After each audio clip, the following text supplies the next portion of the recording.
out back like you writ through your KPIs at your actual job, which is a data analyst in the financial industry. Once you get in, you'll never want to get out because it's really high up and you're too scared to jump down. But you don't get scared because you're a real man in a real truck. The Gruen Guzzler. Compensate for something.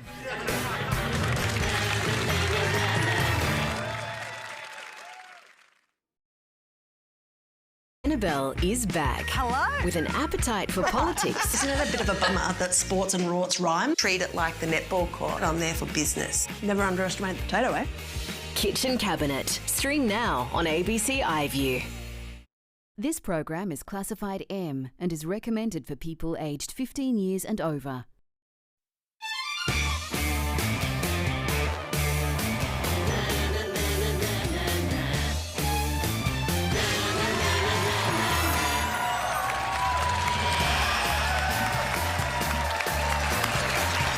G'day, I'm Will Anderson. Welcome to Gruen. This week we learned an interesting bit of trivia. Farewell Fantails, the bite-sized trivia treat to be scrapped from supermarket shelves. No. We're all having fantails here at the moment. We've got caramel stuck to our teeth. Oh my God. Koshi looks amazing. The news began a fantail frenzy. It's factory was too hard to make them anymore. It was too expensive. No one likes them. Well, throw him harder. No one likes him.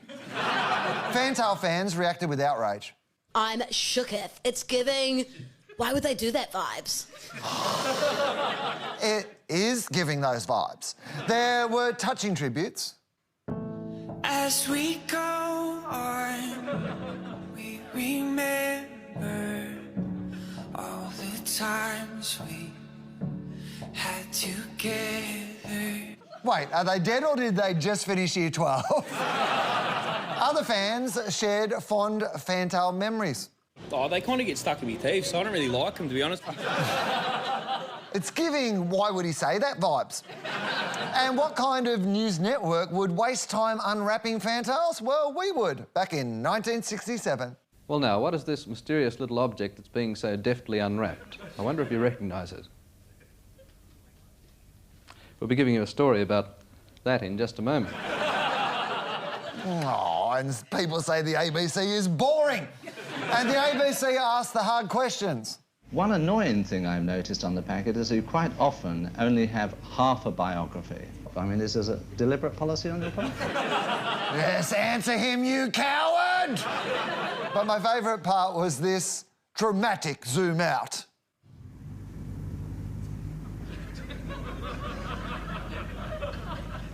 Fantails. You know, they don't make news like they used to. From atop a lion. Farewell, fantails.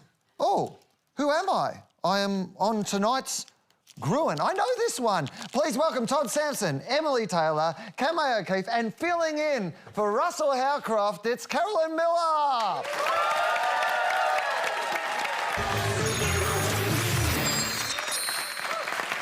Sports betting has grabbed Australia by the balls. Last year, betting companies spent $300 million to make sure you saw the 900 ads they play every single day. Here's one of the biggest.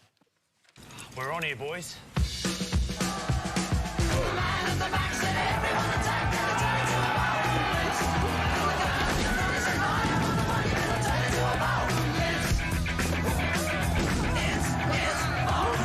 Race 7's the balance.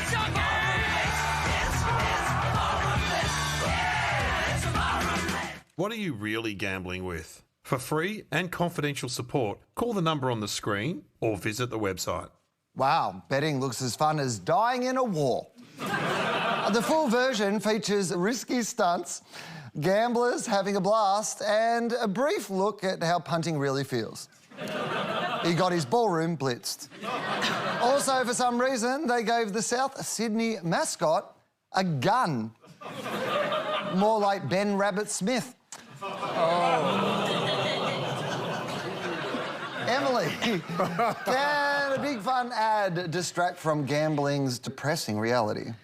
I mean, absolutely. And I think they've really gone with a vibe in that one that's a bit more, you're an action hero, not an addict. And that's because the reality in any category is you don't want to play the sort of harsh realities of that industry or that category back at your audience. But what I do find sort of hilarious about the whole industry is they're the ones who have really continued to portray their target audience in their advertising like total morons. And I find that so, like even beer advertising has started to, you know, show that men are multifaceted humans, Todd, you know? I think a better reflection versus when you think about the way they still do it in this category and in most of the ads, it's really sort of presenting men as near Neanderthals, where betting is this sort of leveler and common ground, like me man, you man, we like different teams, but we punt, we friends? I mean, that is a compelling argument.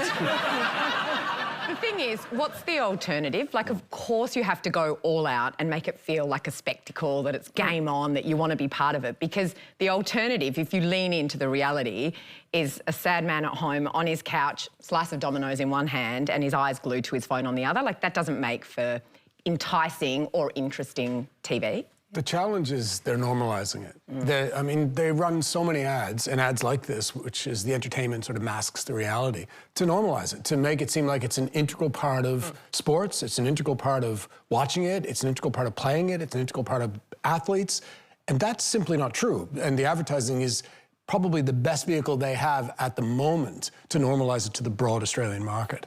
It's interesting, though, that this has borrowed heavily from beer advertising. And when you talk about the integral parts of sport, you'd argue that having a beer whilst watching sport is almost as integral as gambling has become with watching sport. And it taps into all of that stuff that we actually know from beer ads going, yeah, I like beer. This is something that's a part of my life. Maybe this is something that's good for me. Having said that, and look, I don't support gambling advertising in any way, shape or form, but this is a much better ad than what Ladbrokes have done previously. So the fact that it does integrate across a whole range of sports, the fact that it does play into this idea that you're in with your mates together against the evils that kind of come against you, it's entertaining to watch. Australians haven't been gambling responsibly, so now every ad ends with new warnings and a sharp change of tone. Get that same game multi-feeling with Sportsbet. Chances are you're about to lose. Oh, they should have made the choir sing it. The new warnings are so devastating, the Ned's voiceover guy now has depression. Take it to the Ned's level. You win some, you lose more. Oh, get the tarp. Todd, will these shit slogans do anything? Yeah, they'll do what they're designed to do, which is slow or prevent regulation on television. So it's the notion of if you concede a little, you may get a lot. So to concede this is the argument for allowing them to happen. Now, they are better because gamble responsibly was horrible. It was just ambiguous, nebulous, like what does that mean? At least they went and did some research, and the research said, hey, you need to challenge things like the illusion of control. You need to challenge things like you're not gonna lose. And they did that. But on the scale of 1 to 10, where 10 is banning them and 0 is doing nothing, changing the slogans is about a 0.5. And I think with that as well, the challenge is the volume of advertising, gambling advertising in our sport is so ubiquitous and so frequent that they will become like wallpaper, like gamble responsibly as well. And what we also know as a sort of parallel from the cigarette industry is that the warning labels actually really only work on a light user. So a really heavily addicted cigarette smoker will feel slightly embarrassed by the packet and the warning label. They might hide the cigarette packet, and they might feel a little bit less satisfied with each ciggy, but they don't necessarily stop smoking. So I don't think it'll work on the real problem gamblers. You know what, though? I look at this and I remember the first time I saw this actually on a TV ad, because I'm old school and I still watch TV, was that, and I remember hearing the word lose, and I remember thinking, holy crap, that's powerful. Like because as I said, the ones that are advertised on the TV particularly are about getting new people to come and download the app and get engaged with it. And to hear that you're more likely to lose, that to me is a very powerful statement. And I like the idea that they're actually using the word lose at the end of these, but not all 7 statements are of the same power, I would argue. And the problem is that I'm really distracted by the bit up the top that says, you win some. I mean, and they changed the tone for a reason, because it almost makes it easy to disregard because they can't keep the tone in the same tone as the energized advertising message. So by having two different tones... I mean, it'd be great if they did, though. Here at Ned's, bets, you win some, you lose some! That's a good idea. It's impactful. That would make it probably more effective. Yeah. But if they really wanted to be effective with the lines, as we all know, they would integrate it into the main message of the ad and allow us to break the action. But they're never going to do that. It's a regulatory thing that they're doing. You give a little, you get a little, tag it on in the end, and hopefully that will be the reason to not pull the ads completely. And advertising is not just providing air cover for the gambling companies. It's also providing air cover for the government. So where they're wishy-washy about whether they should regulate this advertising or not, this gives them a place to hide. So they can say, look, this is what we've done. We've researched this, we've changed the end lines, we've done our job. Yeah, but they have basically done the equivalent of just saying, like, if I said to you, you're an absolute dickhead, no offence. Doesn't really counteract what came beforehand, does it? No, it doesn't. But that's what they've done. Betting ads have always shown blokes acting like idiots.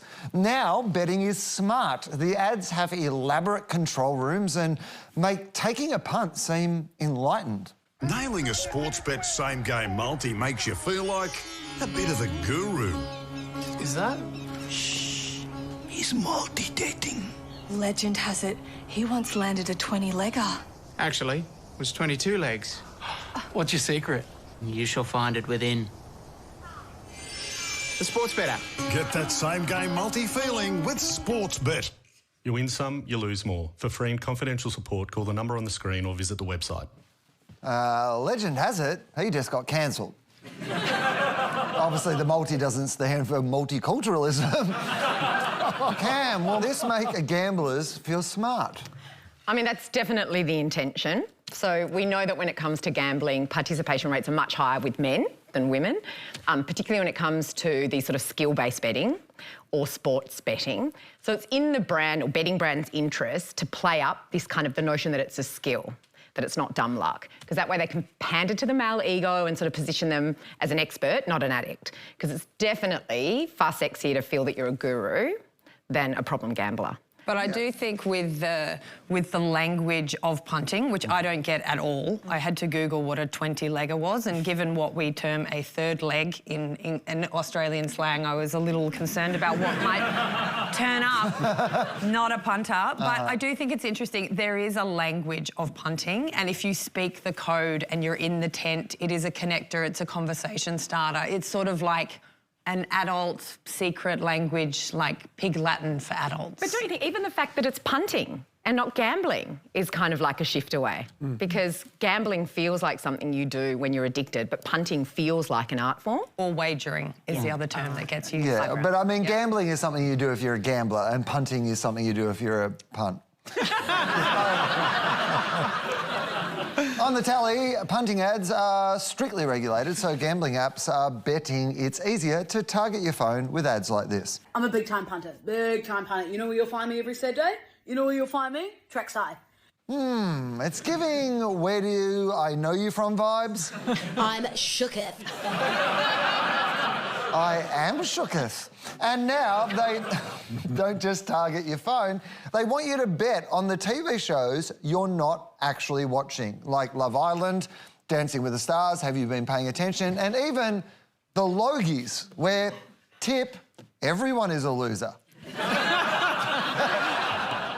Carolyn, answer carefully, because I've got a lot of money riding on this. Will trash tellies sell sports betting? Very possibly. So what's actually interesting about going into TV shows is sometimes this actually gets reported in mainstream media. They'll talk about the odds that are on a certain person on Love Island or whatever else. Any random thing from, picking the names of royal babies to figuring out who's going to, again, win reality TV shows to, who's going to be the host of something next year. Like, there are the most random things you can gamble on. So it's another way of kind of legitimising gambling and getting it in the news. I think the most concerning thing of this is TikTok, is social media. So it's how clever these companies are of getting ahead of the regulators. So they know the two biggest growth markets for gambling are women and children. Yeah. We now know that just under 500,000 kids under the age of 16 gamble online every day.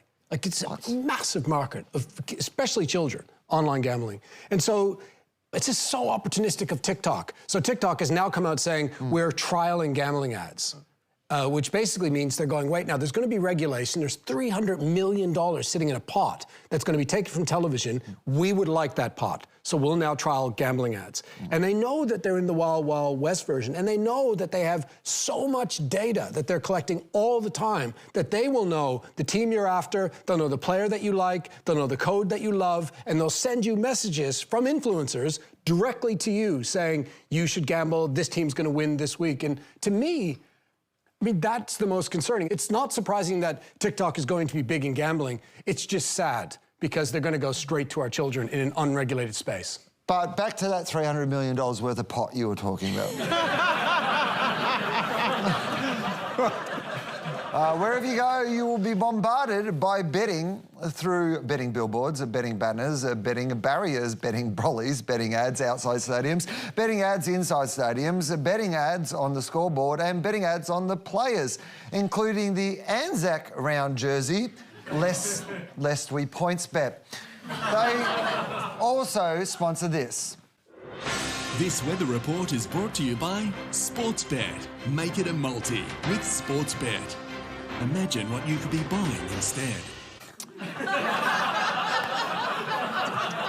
Perfect for when your judgment is cloudy.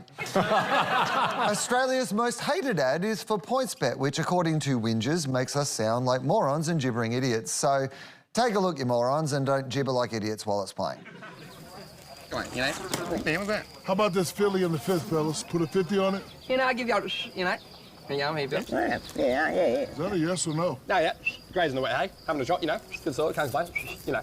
Nothing else. Good size. Where you going? How you been? You Aussie sure are built different. Just like the PointsBet app. It's faster, easier. These horse racing offers are ridiculous. You know what they call me, mate?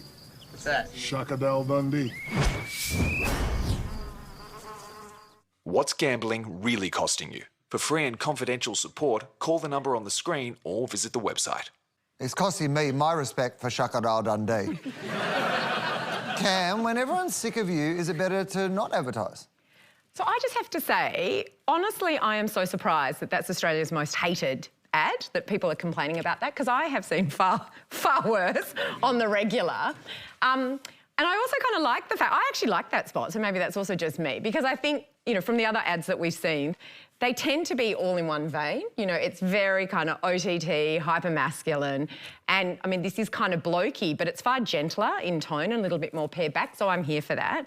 And honestly, they won't pull the ad. They don't care that we're sick of it. You know, the betting companies want to be everywhere all the time, like relentless, so that they can get more new users to sign up. And it is a really promiscuous category. So if you are a heavy punter, you've got more than 3 apps on your phone, and they will have researched all of those ads.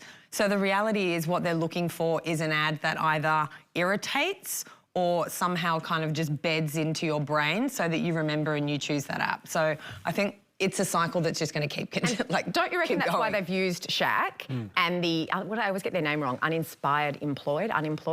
But like, inspired unemployed. Okay, yeah, it makes a bit of a difference, doesn't it? Not really. It seems like everyone is sick of betting ads, even the players who fronted this. When it comes to footy, you never know when a history-making moment will unfold.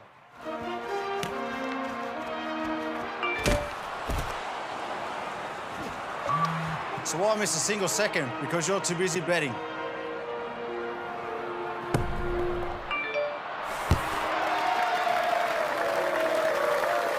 Don't let a bet take you away from the match. Reclaim the game. Be gamble aware. Unfortunately, moments later, they were gunned down by this guy.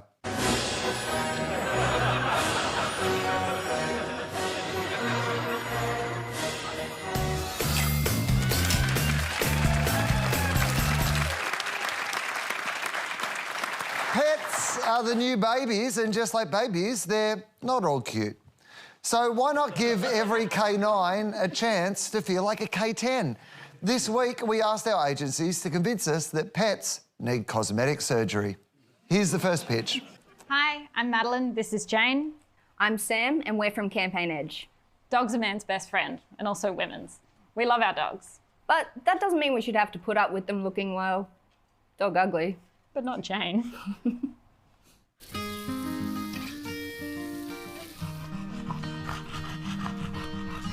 Do I have what it takes to make you fall in love with me? A pet's love is unconditional, but yours doesn't have to be. The Pet Cosmetic Aesthetic for positively prettier pets.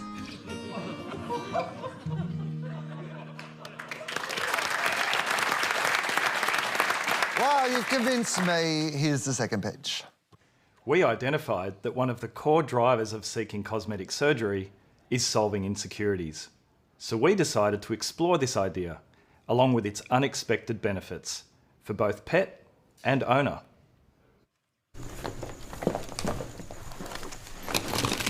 Go! Get the car keys! Boy, didn't tell me there'd be a dog. Beautiful little dog.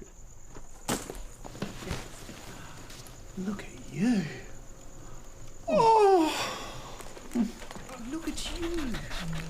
What a scratchable belly.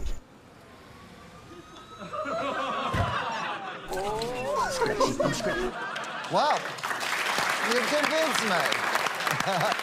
Let's see what the panel thinks. Todd, which did you prefer? I thought the first one was super charming, but the second one just led me down a path and did a twist at the end, which I really like, so I'm going with 2. Emily, what about you? I thought they were both great, and I actually do think most dogs are really ugly, so I'm actually going to go with number 1. I know I'm very hated for Okay, yeah. I was going to say your vote doesn't count. So, Cam, what about you? Yeah, I think I'm stealing your response. I think I loved them both, but it was the twist in number 2 that kind of hooked me in. Caroline? I'm sorry to say this, but number 2, if we hadn't been told this is about cosmetic surgery for pets, you would never know.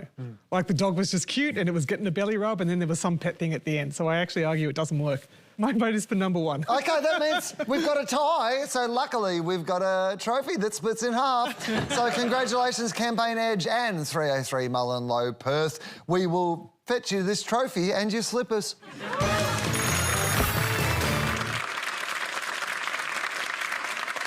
If you're squinting to see your telly right now, you already know that Aussie eyesight is worse than ever. 2/3 of Australians need glasses and one brand is dominating the $4 billion market. For over 20 years, Specsavers have framed their ads with a collection of calamities. Oh. Oh.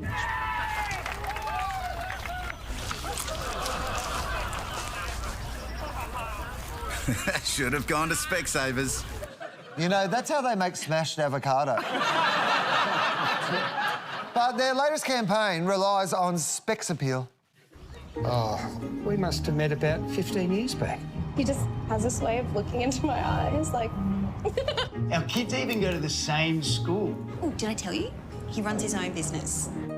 I'm definitely going to see him again. Excellent. See you in 12 months, Emma? Okay, great. Because our stores are run by local optometrists, they put your care first, which can make them rather popular. Apparently he's seeing half the town. OK, firstly, who are you talking to? And secondly, I don't give a shit. My dentist gave me a root canal. So, Carolyn, will sex sell specs well by the Specs Shore? Wow. I would argue this isn't a sexy ad in any way, shape or form, and actually it's a pretty banal ad. I think there's a little level of engagement when you kind of come through and see it for the first time, but beyond that, it's not funny enough, it's not interesting enough, and losing the should have gone to Specsavers was a massive mistake. I personally find banal sexy because it's got anal in it.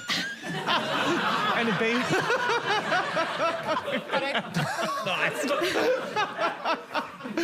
Yeah, I mean, because the could have gone to Specsavers has endless possibilities. Like, it continually grows with the brand. It was a really good tongue-in-cheek sense of humour and really ownable by it. Like, no other glasses company could actually do those sorts of things. You'd know that was for Specsavers immediately, so... That's the problem, right? It's a tough act to follow because should have gone to Specsavers is like the gold standard, this enduring platform that just has legs. You can keep finding really kind of, like, not implausible, but really relatable moments that many of us could recognise and actually have a giggle about. So I feel like regardless of where they move to, it was always going to be tough to execute as well as that platform. Which begs the question, why change? Yeah, and I think the reason they're changing is this is a really good example of a global business strategy. So this exact campaign is rolled out in multiple markets around the world. So you could imagine in their research, they've got, you know, we're constantly researching the brand to see what's wrong, what they could fix, what's good, bad. And bad is being seen as a money-grabbing multinational business. It's a British company in local markets. So from above, they said, okay, we need a local campaign. We need you to do something that grounds us. It's not owned, it's run by locals. And we need you to ground us in every individual market. Before Specsavers, most Australians solved their eye problems by holding books at arm's length like real men. The rest chose OPSM, which opened its first prescription eyeglass store in 1932 to make sure nobody missed a moment of the Great Depression. Now, in a depression of its own, OPSM didn't even celebrate its 90th birthday. In fact, they haven't run a tally ad since this one. G'day, mate. Just here to pick up my glasses. Mr. Hemsworth, these must be yours. Can I ask what they're all for? Well, family time. King me. Outdoor time. Cooking. Help! Little me time. Oh, what a guy. And generally staying humble. Wow, you do a lot of things. Oh, almost forgot. Wrong Hemsworth. Should have got a Specsavers. Emily, is OPSM doomed to be the Liam Hemsworth of glasses? Yeah, I think so. Probably familiar, but maybe not your first choice. And it does really feel sad for this brand. Like, OPSM used to be such a strong brand, but I think they've got kind of caught in no man's land. So they're not the cheap end of the market. They don't have all the fancy, exclusive, stylish. They're not doing sort of expertise like Specsavers now, and they're sort of stuck in this middle bit. And then in addition, that ad just feels like it's selling the concept of glasses. And if you're potentially in the market for glasses, I think you understand that you can get a range of glasses and that you can wear them at different times of the day. I mean, a couple of things jumped out in that ad. First was when we use celebrities, and I actually think he's not a bad get for them. I mean, they would have paid a lot of money for him. He's not a bad get. But when you use celebrities, you worry about them vampiring everything, and all you remember is Liam. So in order to get around that, if you see the beginning and the end of the ad, they have their logo everywhere. It's on all across the wall. It's on all the screens. It's everywhere. So they're trying to say, remember, don't just remember him, remember this. And the other thing, that the humble brag no longer works. So the humble brag makes you dislike people now. So because used in advertising, it's so obvious that they say your strategy is showing. And in this case, I don't think that kind of worked at all for him. Like, I think executionally, they could have done something better with him. But you've got to remember that OPSM is actually owned by Luxottica, who also own Sunglass Hut, who are one of the best vertically integrated businesses. So they make and own Ray-Ban, a whole load of other glasses brands underneath there. They manufacture all of the luxury brand designer frames, and their markup is anywhere up to 1,000% from that cheap piece of plastic that you're paying $600 for. So, you know, it is absolutely astonishing to me that they've kind of looked at this as being the best that they could do to look after local operators, because if it is a locally owned business, that is actually important to a lot of people. And actually having that more front and centre would probably be more interesting than having Liam Hemsworth. Truly, though, I didn't even know that OPSM still existed. Like, which is telling because, you know, I feel like if I had Russell here, he'd be saying, yeah, see, when you don't advertise, people don't know you exist. And I think mind you, Russell would also be really pissed off that we slagged a lot of those gambling ads. Yeah. If he was here. Why do you think we're doing that segment when he's not here? Yes, I guess it is an argument to say. It does work in terms of if you look at Specsavers, they have been a really dominant brand in market, advertising with a consistent platform for over 20 years, and it's worked. I tried to go to OPSM for my first pair of glasses, but I couldn't see the sign properly, and I went to OPSM, which is a very, very different shop. Still worth a visit, I got to be honest. And then I thought I'd better go down to Specsavers. I went into Sex Scrapers, which I can't even explain to you what that one was. But anyway, I met these two lovely guys, Bailey and Nelson. Had a good time. OPSM isn't the only brand using the second best sibling. Who's that behind those foster grants? Not Kylie. That ad featured a familiar logo, and now Chemist Warehouse is launching their own discount sister, Optometrist Warehouse, which is currently the Luke Hemsworth of glasses. Todd, can they do to the optometrist what they did to the chemist? Yes, they can, and yes, they will. Over 40% of Australian adults now use Chemist Warehouse.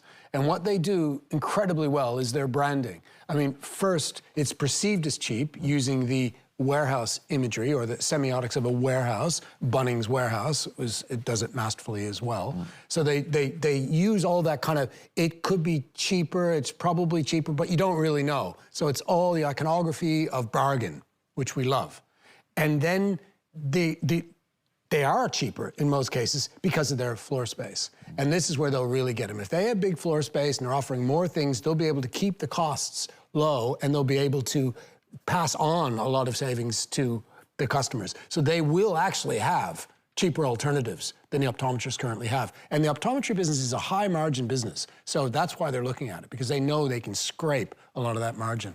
And, you know, I mean, at the moment, it's a really smart move, and obviously we can all feel it in all the ads and all that everything, you know, all the brands are doing to play in the value space. So cost of living crisis, you know, we've just done a big piece of research and pretty much everyone across the board is trading down.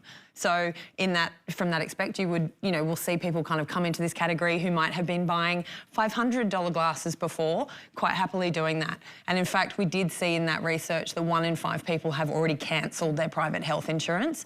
So if you think about where you would often go and particularly spend a little bit more on a pair of glasses, it will be in the free money that's in your private health insurance, even though you've paid for it. And then you might find yourself at, you know, Optometrist Warehouse. But it also speaks to fast fashion.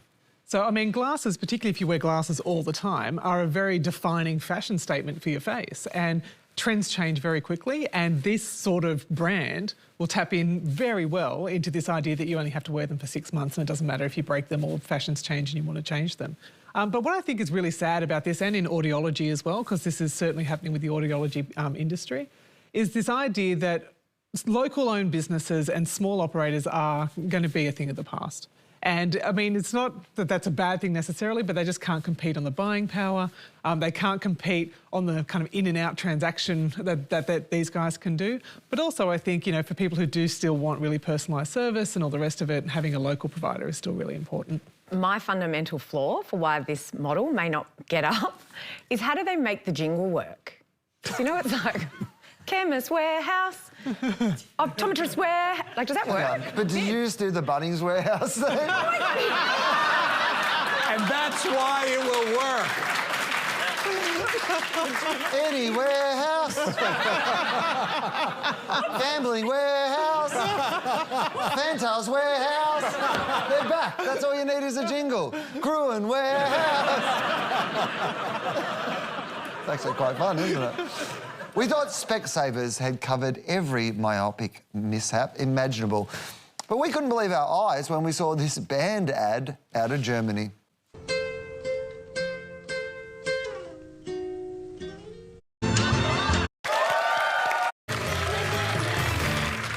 Chances are you're about to lose. I'll lift up a car to save my baby.